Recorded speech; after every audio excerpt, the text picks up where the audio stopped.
तुमचं इथलं नाव आणि पत्ता सांगा. माझं नाव योगेश रामचंद्र कानडे, बरं. कंपोस्ट ठेळवाक, तालुका पाटण, जिल्हा सातारा.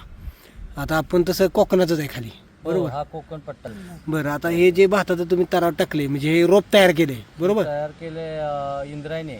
इंद्रायणी वरायटी इंद्रायणी. किती दिवस झाले ह्या रोपाला? 12 तारखेला पेरले जूनच्या. 12 जूनला पेरले. हो. बरं, म्हणजे आता फक्त किती आता दिवस एक झाले? 7-8 20 दिवस. दिवसात लावणी. म्हणजे 20 दिवस तर झाले. हो. 18 ते 20 दिवस झाले त्या प्लॉटला. त्याच्या रोपाची उंची एवढी साधारण आहे बघा. एवढी साधारण. तरी पाऊस कमी आहे? पाऊस नाहीच.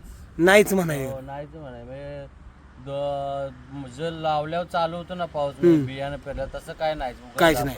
बरं, मला सांगा ह्याला खताचं व्यवस्थापन काय काय केलं तुम्ही? काय काय वापरलं? कृषी अमृतचे 50 किलोची बॅग आहे ते टाकलेले बरं. नांगरून. बरं.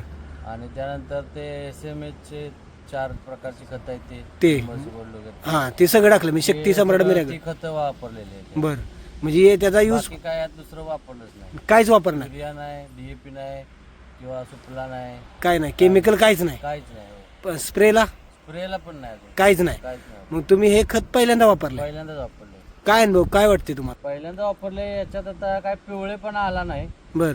जो येतो रासायनिक खताला. बरं. मग युरिया मारावा लागतोय, बरं. तसं काय अजून जाणवलंच नाही. जाणवलंच नाही. मग पिवळेपणा आलेलाच नाही. बरं, तुमच्यावर बाकीच्यांनी पेरणी केली त्यांची काय परिस्थिती? काय कायांचे पिवळेपणा आलेला आहे. बरं. 2-3 शेतकऱ्यांचे तर रस्त्याला आता प्लॉट आहेत, पिवळेपणा आलेला आहे.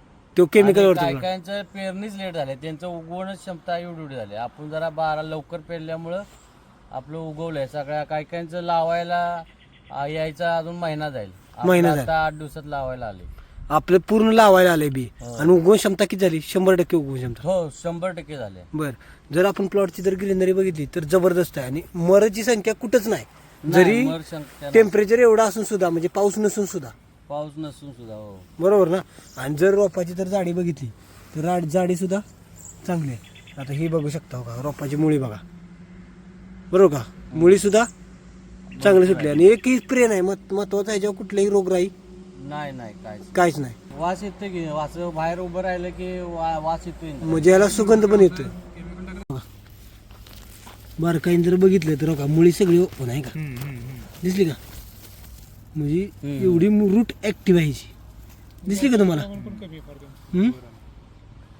मुळी आणि गवताचं तर आणि प्रमाण मला वाटतंय आता हे तर